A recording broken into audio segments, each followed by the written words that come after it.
Bonjour, bienvenue sur la chaîne Cannabis Beret. Dans cette vidéo, je vais vous montrer comment réaliser vos propres assist hook. Il y a plein de tutos sur internet pour fabriquer ces assist hook. Moi je vais vous proposer quelque chose réalisé à partir de matériel AliExpress.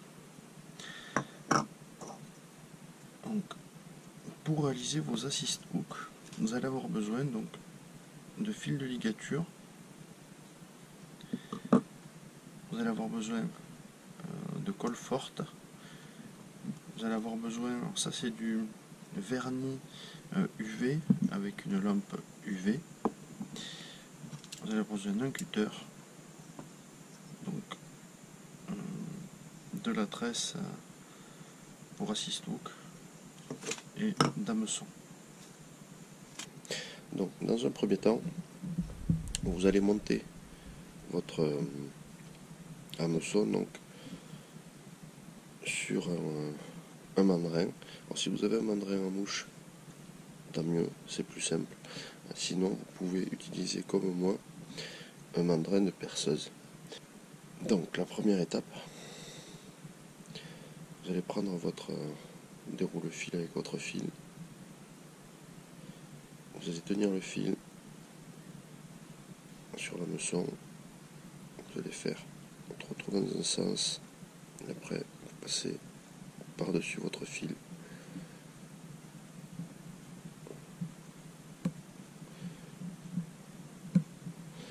Quand vous avez fait 7 ou 8 tours, vous prenez votre cutter.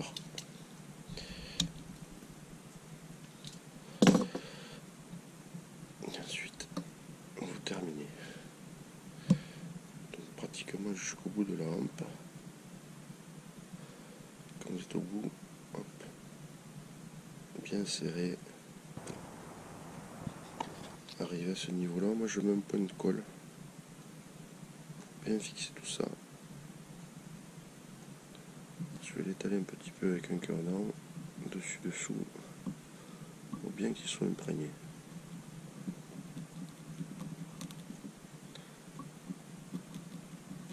Ensuite, vous allez prendre votre tresse, vous allez en couper un bout de 5 cm environ.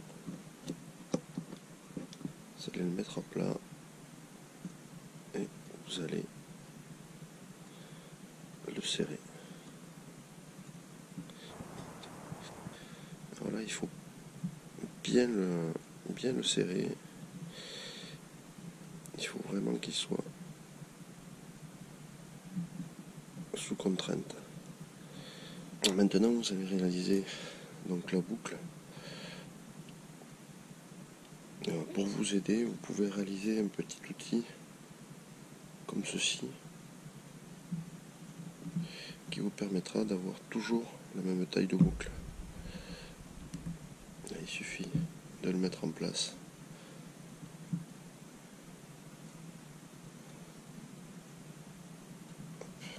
Et de régler votre boucle avec votre repère.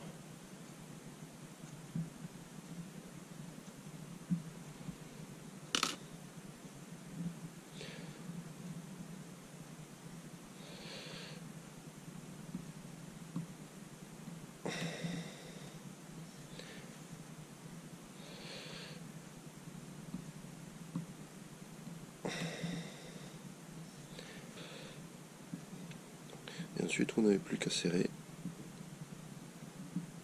votre tresse le plus possible.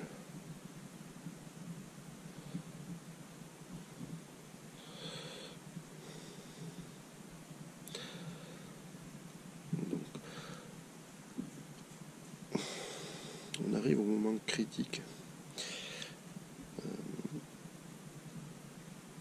Ça va être le moment où il va falloir faire des nœuds. Donc, pour faire vos nœuds, vous faites dans un premier temps une boucle avec vos doigts, vous passez à l'intérieur.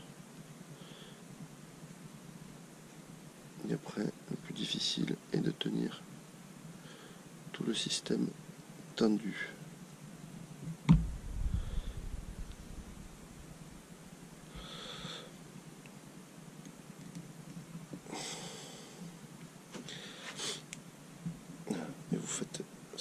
opération 3 fois.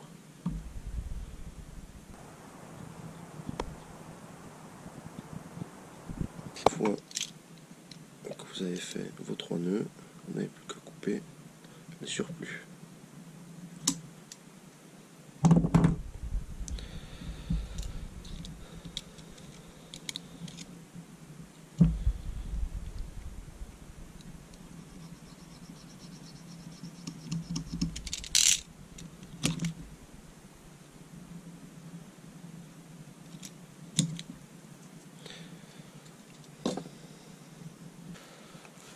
Donc si vous avez des petits défauts, n'hésitez pas à passer un coup de lame de briquet, vraiment sans insister, sinon vous allez casser votre fil, il faudra tout recommencer.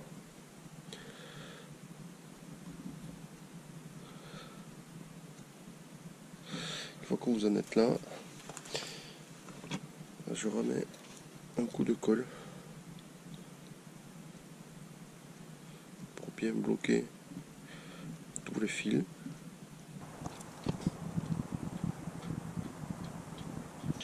Une fois que votre colle est sèche, vous n'avez plus qu'à passer donc le vernis UV. C'est pareil, il y a besoin juste d'une petite goutte.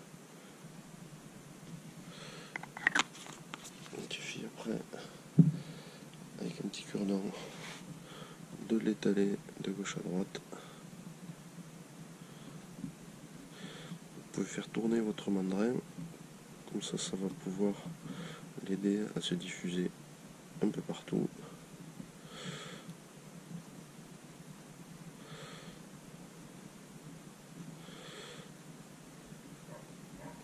Et une fois que tout est étalé, vous passez votre lampe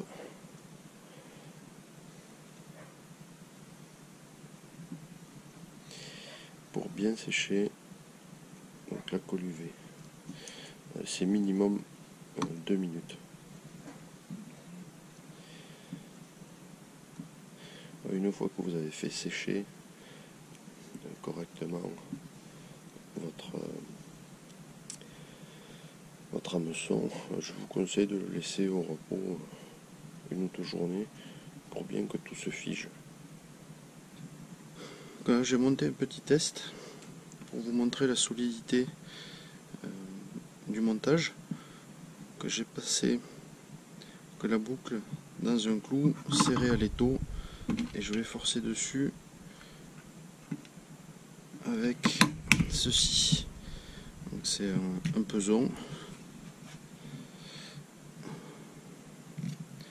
Je suis à 4 kg, 5 kg, 6 kg.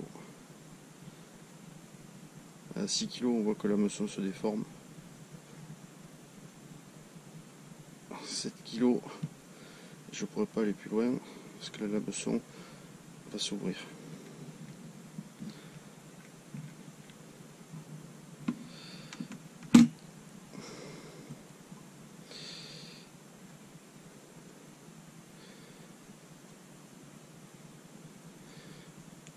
Donc la boucle n'a pas bougé, par contre l'hameçon est déformé à 7 kg. Les hameçons, celui-là c'est un tout petit, c'est un numéro 8. Voilà, donc cette vidéo est maintenant terminée. Je vous remercie d'avoir suivi. À bientôt.